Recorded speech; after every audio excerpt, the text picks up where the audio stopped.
Is it time to hit the panic button on a couple Colts topics? Adonai Mitchell, this cornerback room, and Gus Bradley's defense. We talk about the panic meter today on Locked On Colts. Let's get to it.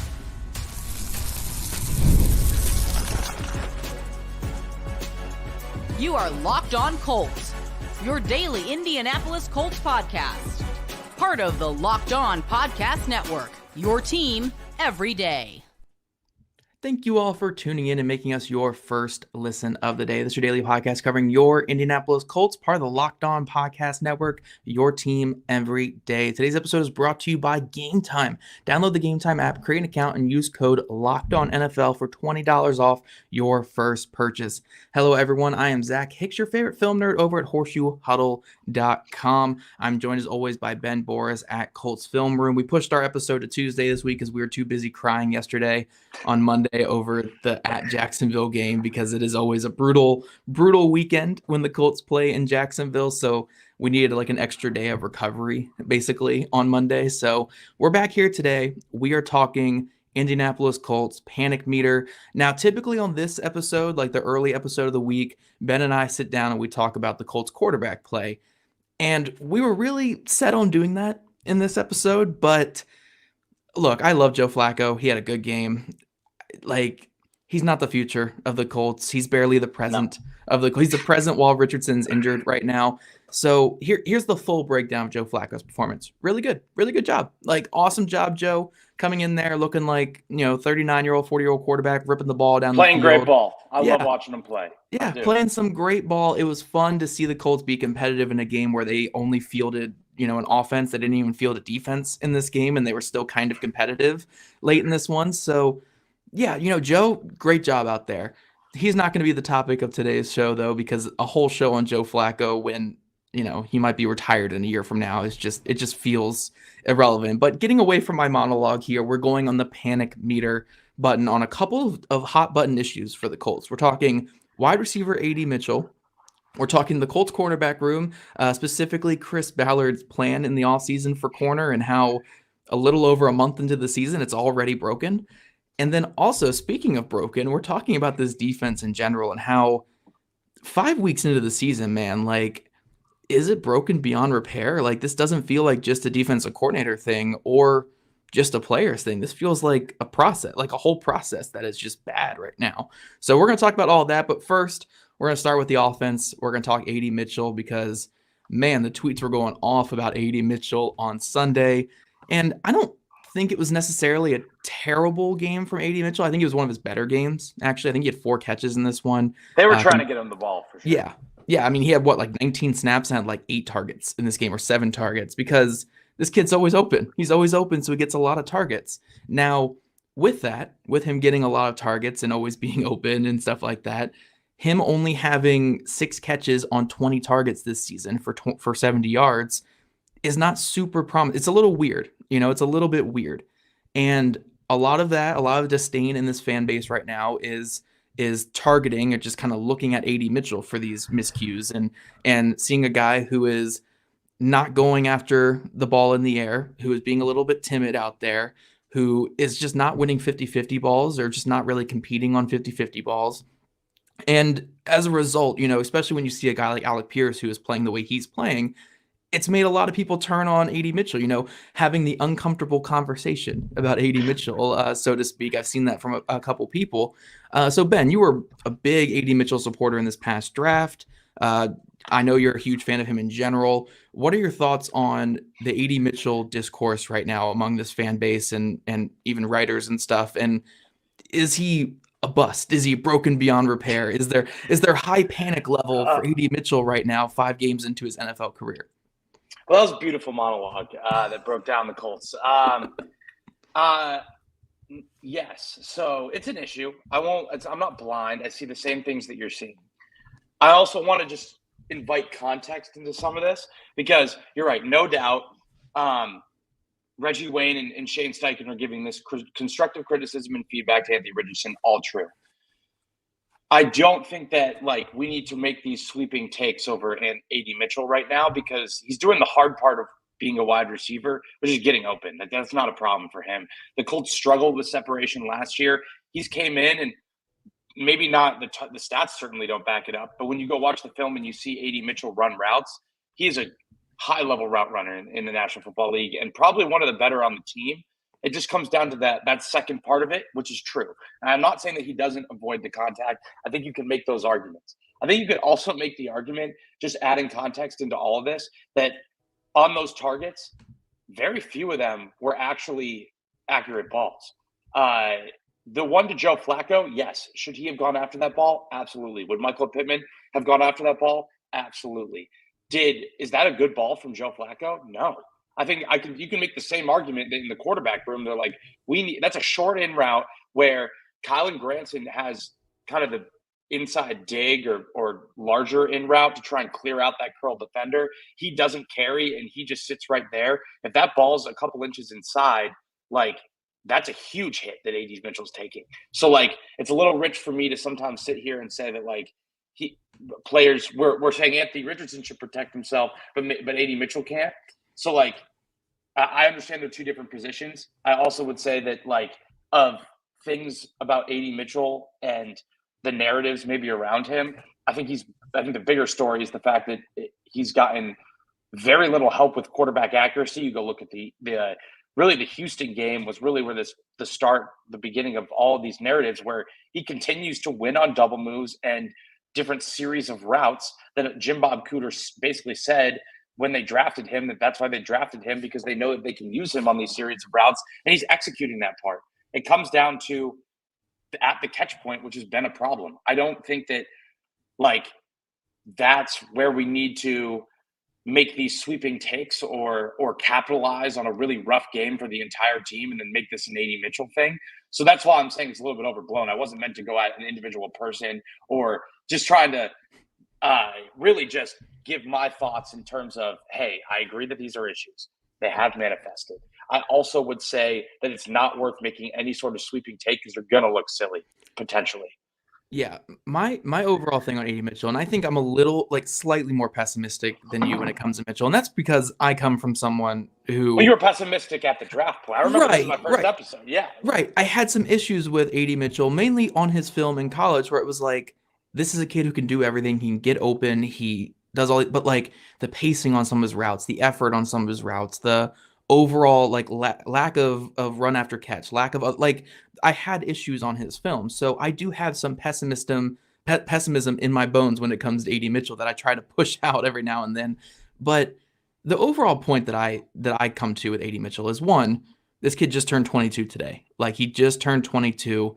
I mean, we're seeing what Alec Pierce is having his breakout season at age 24. Pittman's breakout season didn't come until his second year at age 24. You give these kids some time, like, give them some time. And like Anthony Richardson at quarterback, where Richardson has the extremely hard part down of playing quarterback, of creating explosives. Like, he has that down perfectly. Like, Anthony Richardson is a great quarterback at creating explosives. That's the hardest part of playing quarterback, especially in today's NFL with two high defenses, right? But he has the little things or struggles, which is hitting underneath passes and hitting the layups and keeping sustained drives. AD Mitchell has the hardest part of wide receiver down. He is always open. Like, if you really just go to film and watch him throughout the entire course of the game, and I've done that after a couple of these games just because I'm curious, like, how is he looking? Anytime he's got a press coverage assignment, he's killing that dude off the line. Like, he's given that. Like, there was a play in a backed up scenario that I tweeted out where Joe Flacco basically found him versus some sort of cover one pressure. Potentially would have been zero, probably was cover one, I think. And it was 3-by-1. He was isolated. He wins his route and gets him out of a backed up scenario, which could have been a bad situation when you're thinking on second down on the 2-yard line or whatever it was. Mm-hmm. And you can't run the ball because I think Jonathan Taylor might've been out. So that's there. It's not like he's been non-existent. I also want to make it clear he has to be better. Like, at the catch point, like, that's, I know that, like, I tend to be a little bit more optimistic on dudes because I'm not quick to make these kind of sweeping takes because I've seen myself just be wrong about these guys because I know it's too early to judge. And I'm not saying that people aren't allowed to do that, just kind of my style of things. I also think that I just remember back to, like, 2014 when people were saying Devontae Adams, like, could not catch the ball. He was winning the routes, and he could not catch the ball. And now, look, he's on the trade market, and everybody and their mother wants him. So, and he's been a multiple-time All-Pro and one of the best receivers in football. So, does A.D. Mitchell need to be better? Yes, absolutely. Am I ready to say that we need to, sit down and say he isn't the guy that we thought he was? No, because he's doing the things that he was brought here to do, really. He just can't seem to catch the ball or get an accurate pass from a quarterback. That's my opinion. Yeah, no, and look, he has issues. I'm not even trying to just whisk away the issues or say anything, but there is some fear in his game right now. There is some struggles at the catch point. There are just overall things like the pacing could be better. Just being on time with his quarterbacks. I think there is some miscommunication between him and the quarterbacks right now.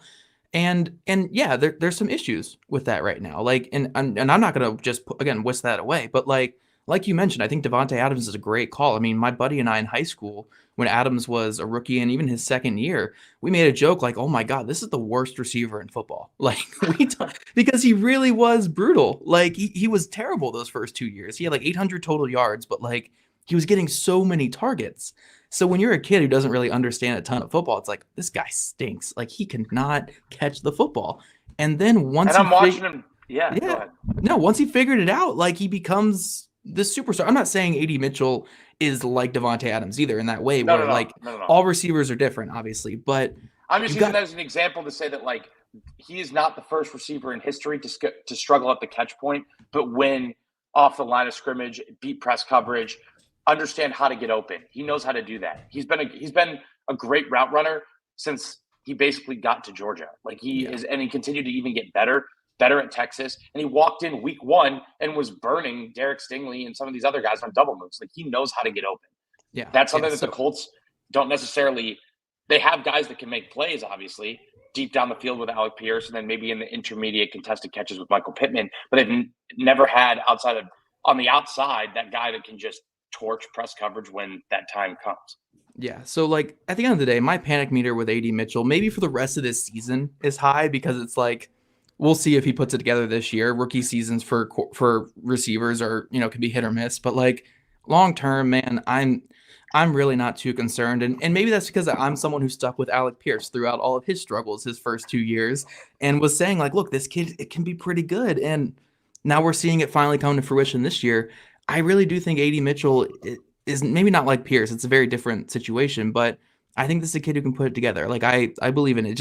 It comes down to his own mentality. It comes down to how he improves from here and where he goes with his next steps. But my panic level for a 22-year-old wide receiver who's played 5 games in the NFL is so low right now. So A.D. Mitchell, conversation is in the bag. We have that on record right now, Ben.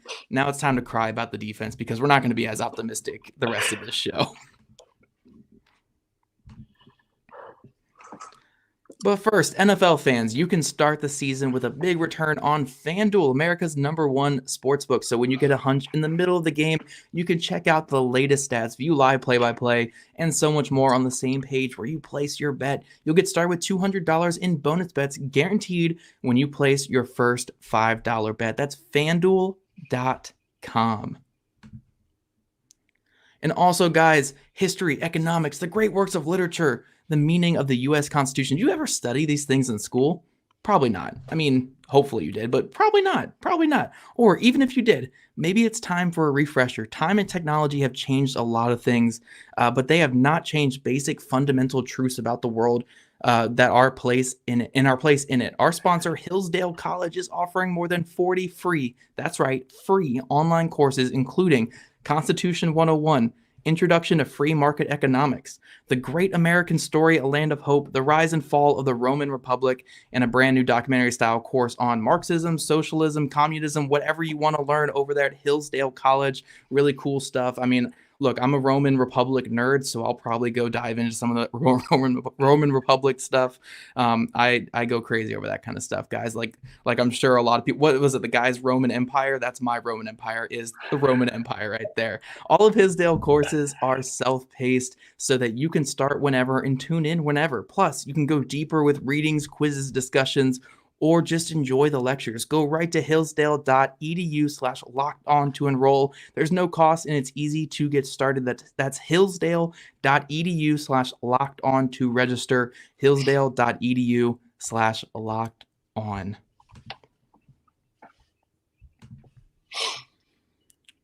Alrighty, Locked On Colts everydayers. We are back talking Indianapolis Colts panic meter, and we are going to talk about the defense as a whole in our final segment, but this segment is specifically to the cornerback room. Chris Ballard came into this season very confident in his young. We like our guys. We like them. We like our guys, and he was putting a lot of faith in former 7th round pick Jalen Jones. Let's see who else we got here. We got Juju Brents, who hasn't been healthy since high school. We have Daryl Baker Jr., Dallas Flowers. Yeah. Who else was on that initial? There was 5 guys in the initial 53. I believe. Chris Lawans. 2 of them. Kenny Moore, we have some faith in. They just paid him at least, so that's cool. But all that kind of stuff there. They came into this season with a lot of guys. Do we believe in these guys? And the result is 5 weeks into the season, we have just Jalen Jones left. And yes, I know the injuries to Juju Brents, for even if you could predict that an injury probably was going to happen with him, you don't want to. So maybe you ignore that a little bit. But to a degree, I think going into this season with the depth behind those guys, because again, I'm fine with you starting the young kids. I get it. But it was egregious at the time to go into the season with Dallas Flowers and Daryl Baker Jr. as your main backups. And again, they had a couple of day 3 rookies coming in and competing as well, and Jalen Simpson and Mike Abraham. Mike Abraham, who's still not on the roster, by the way, right now. So that was their plan at corner, and now we're looking at, they're lucky that Sam Womack, who they claimed is pretty darn good. They're really lucky that he came in and played well, but this plan was disastrous when they made that plan. And I don't know what, I don't know, man. What are your thoughts? What are your thoughts on this cornerback room and just that overall plan that Ballard had even coming into this season? Yeah, so it was kind of perplexing, because I think we all left the year, and you kind of look at the overall trajectory of the year, not just week 18 where it really ended on a terrible note, but you saw, Dallas Flowers played pretty well in the beginning, up until that Rams game where he unfortunately got injured. Jalen Jones had came in and played competitive football. I wouldn't say he played elite or good or high-quality football, but he played competitive football. When he was put into a position welcome to the NFL, he had to play Jamar Chase, Mike Evans, Devontae Adams. People could talk about the quarterbacks and the offense from last year and who the Colts played, but no doubt Jalen Jones went through a gauntlet of receivers. Yeah. Nico Collins to add it in week 18. And I guess I couldn't say it's what was more egregious to me is it never had to be Snead. It never had to be Simmons. It should have been someone. We are seeing Alec Pierce absolutely ball out, and probably it's hard to say that a motivating factor isn't looking and seeing a second round wide receiver there to take your snaps. He said it all. He said it all training camp. High tides raises all ships, I think that was whatever he said, and I loved it. He's basically competition is really important. They brought in AD to go compete. It's my job to earn that role. And I understand that you saw what it did with Alec Pierce. Why was that never applied to the cornerback room? Did it have to be this sweeping free agent? No, I didn't necessarily think so. But the Colts basically walked in with the same defensive back room that they did last year, and there was no one to compete with. So there's no pressure to, hey, I'm finally back for OTAs, ready for a good year. Oh wait, there's a guy next to me that's here to take my job. There wasn't that same sort of pressure. I do think that Jalen Jones has been a pleasant surprise this year for the most part. He's made some plays, and he made some plays in that Jacksonville game. He made some plays in the Pittsburgh game. Has he been this dominant Tariq Woolen 7th round shutdown, oh my God guy? No, not necessarily, but he's made a lot of football plays early in this year, and he's stepped up. Nick Cross has been a pleasant surprise. I know we're talking corners, but the overall DB room was the exact same. It's hard to say that this is work though. It's been an absolute failure. And from an injury perspective that I know you can't necessarily predict, but again, you started with 5 corners. You can and you can't. Yeah. The plan for addressing said injury, because you didn't try and bring in any sort of depth, left them with what they have now, where, David Long Jr. is getting called up from the practice squad to hopefully come in and now play split time maybe with Sam Womack, if that's what they still want to do. I don't understand where it's going. And I think ultimately, and I tweeted this out just to put a kind of a bow on my initial thoughts, is like, to put a bow on all of this, Chris Ballard and Gus Bradley have competing philosophies, because the only time Gus has had quality defenses, he's had great cornerback play. He's a guy who preaches execution, and a guy that runs a lot of cover 3 where you're going to need really good cornerback play. Chris Ballard has not made significant investments in the defensive back room outside of potentially Juju Brents and then a bunch of guys that have never stuck around, including Mike Abraham, which was the second, and Jalen Simpson, who are the 2 corners. And here we are. So Chris Ballard has repeatedly failed at corner, and something that, like, I know that people have pegged me as a Ballard apologist. I will absolutely tell it how it is. I'm sure he's there. Like, why can I not figure out the cornerback position in the draft? He passed on that whole thing, and it's just competing philosophies, because it's going to be who's going to outlast each other. Is Gus Bradley's execution-based philosophy going to turn, like, he can't sprinkle magic fairy dust and make these guys execute his scheme and play really good football when he's given basically nothing. Yeah. And that's kind of where I come down with it too. Like, I don't really care for the Snead, like for L'Jarius Snead. Like, yes, it would have been cool. I would have been fun. Corner. Yeah, great corner. Would have been really cool, L'Jarius Snead here. But, like, it didn't have to be L'Jarius Snead. Like, it really didn't have to be. And I'm not even talking about the draft. Like, in free agency, like, and these guys are not even stud corners. Like, they're not stud corner. But, like, Kendall Fuller was out there signed for a very cheap deal. Akella Witherspoon, his experience in a Gus Bradley defense, was out there. I think he's on a practice squad right now, but he was brought in throughout the season by other teams. Like, just veteran type guys who know how to play in this system, and can actually move, And let's say you're sitting there in April and, like, you sign a guy like, well, I don't know, like Tre'Davious White or something like that. And you know what? He isn't the guy that you thought he was. Well, at least he came in there and started to push guys for their job and gave you quality depth. And that was my whole thing with Alec Pierce, is like, okay, right now, like, kind of going back to the previous segment where it's like Adonai Mitchell doesn't necessarily need to be anything the same way that a veteran corner wouldn't have to be anything, as long as he's pushing the competition and holding guys to the standard of play. There's nobody doing that, especially when Kenny Moore isn't on the field. So, like, where is the standard in that room? Because, right now, like, the only guy that, like, I guess you have 2 corners, but you have 0 depth. Yeah.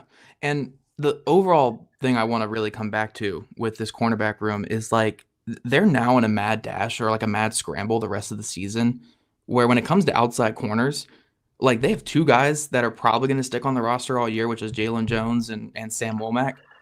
Behind that, like, it's a revolt. Like, it is a mad scramble just to find bodies who can play. And that's one person's fault. Yeah, and you had a whole off season. You had a whole off season, and you decided to put all your faith in Darrell Baker Jr., who you cut after final cut downs. Yeah. Dallas Flowers, who, look, Achilles injuries take a long time to recover. It's, like, the odds are he was not going to get back to form a year after. Like, it's pretty common knowledge when it comes to Achilles injuries. And then, obviously, they were counting on Juju Brents being a starter. But, like, Juju Brents has not been healthy since high school. Like, odds are he was going to miss some time.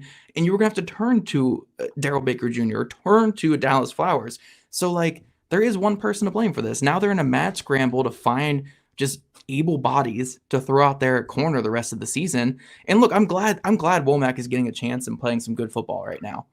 But, like, it was a great, and that was to give a little bit of credit. Like, that was a good thing, but to give him off waivers, because he was clearly highly touted on the waivers after that cutdown day.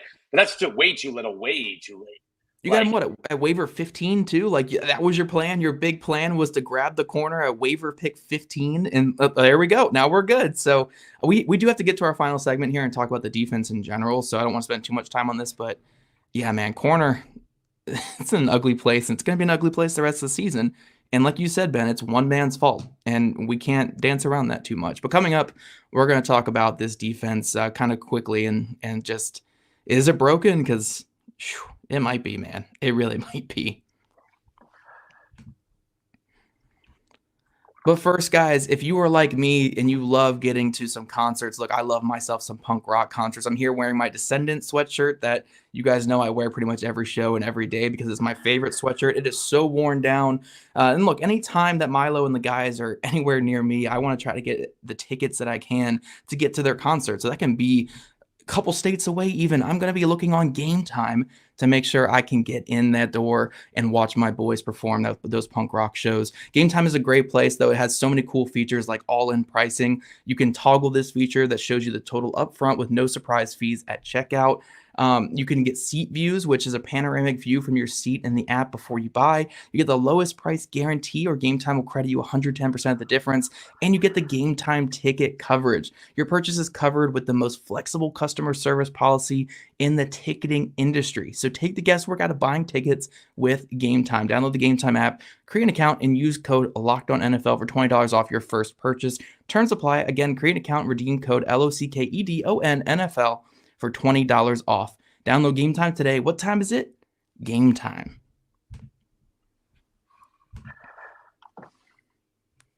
All right, Locked On Colts listeners, we appreciate you bearing with us on this very pessimistic and negative episode that we are throwing in your face. We are pretty late on time right now, so we're going to talk about this as much as we can here in the remaining time we have.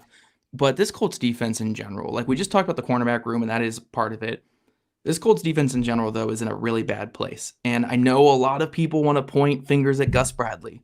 And we are among those people. Like Gus Bradley is very much at fault. Absolved of blame. Yeah, Gus Bradley is very much at fault. Like when you are a manager in any line of career and your employees are failing, it is on you as a manager to right the ship, or you will be fired. And then the employees will be fired too, because like you can't suck at your job. But anyway, this whole process on defense is really broken. And I know they are very battered, very injured. They are missing a lot of their best players. I'm just adding that for context. I'm not giving that an excuse, because at the end of the day, they still had several players on second and third contracts out there on Sunday, and they let one of the worst offenses in football just beat the crap out of them. Like it was, and it wasn't because like, oh wow, that was a amazing play call, or like, oh my God, Doug Peterson schemed up the game of his life, and we can get into that. But they beat themselves way before the Jaguars had a chance to really beat them.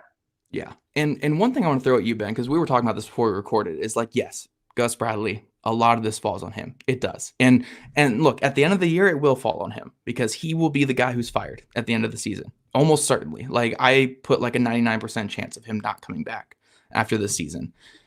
So he will be fired at the end of the season. But I don't care what scheme you put out there. I don't care if it is the most innovative, blitz heavy, whatever type of scheme, which I don't even know if Ballard would hire that. But like, you could put anything out there. If guys are missing tackles like this, if guys are not getting off their blocks when rushing the passer like this, if guys are simply not communicating in a basic cover 3 call, and you're biting on a hitch route when you should not be biting on a hitch route, if a typical quarter half route, and you can't communicate that Christian Kirk is over the top on a 2nd and 24, like I don't care who your defensive coordinator is. If these are things that you're messing up with Gus Bradley, you're going to mess these things up with whoever. Like what happened on Sunday was not just Gus Bradley getting his butt kicked by Press Taylor. Come on. Press Taylor. Like it's one thing if Matt LaFleur kicks your butt, but Press Taylor is not out scheming you. Like, come on. Like it wasn't just Press Taylor running circles around Gus Bradley. It was just an utter beatdown. It wasn't like the Packers beatdown where they were just losing at the line of scrimmage and then also missing tackles. They were simply just not making play. Like they were missing tackles left and right. They were not passing things off in coverage. They were allowing guys to get behind them, even on downs where nobody should be getting behind you. And it's like, this is basic 101 stuff. So like, yes, Gus Bradley deserves a lot of blame, but like, we can't absolve the players in this either. There's a lot of guys who are on that field in second and third contracts who are just not getting their job done. So fundamentally, man, like, yes, when you get these guys back from injury, it'll help a lot of it, right? It will. Like, I fully believe that. But will it fix it? Probably not. Like, there's something fundamentally wrong with this defense right now. So we talk a lot about Brian Flores' scheme, and I actually tweeted this out on Friday in a reply to someone. The reason Brian Flores has the right to run all these exotic looks, it isn't like he's doing things that nobody else is necessarily doing, but he's doing it like everyone in the league has an exotic look here and there. The reason he can do it is because his guys can do the fundamentals better than literally anyone else. Right. They can tackle. They are sound in coverage. They know where the offense is likely to hurt them and where the weak spots are in coverage. And they can run all these exotic looks. They can do it at the rate because they're so well coached. The scheme to me is irrelevant when I watch this film. They could be in cover 3 or cover 2 on some of these plays. At the end of the day, the running backs had 7 catches for 71 yards. That's abysmal. They gave up the most yards after contact in week 4 and the most yards after catch, or is there like the second most yards after catch? So like, what are we doing here? This is all on fundamentals before it's, and that's is a direct reflection of Gus Bradley, but it's not. But I don't want to hear anyone say that, well, the Colts lost because they called too much cover 3. Well, that wasn't even a remote factor.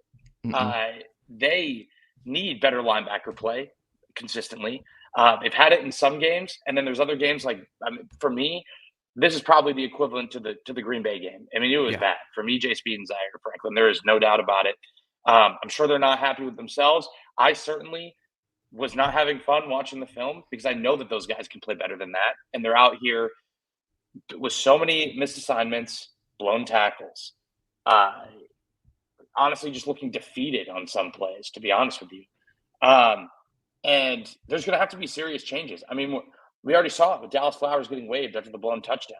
Like, that's just the start for this, because we love these household names on defense, and believe me, they are beyond beat up on the defensive line. And that was like the whole core of their team was, we have this awesome defensive line that can come in waves, and very quickly it has turned into Latu basically having to do it all on his own.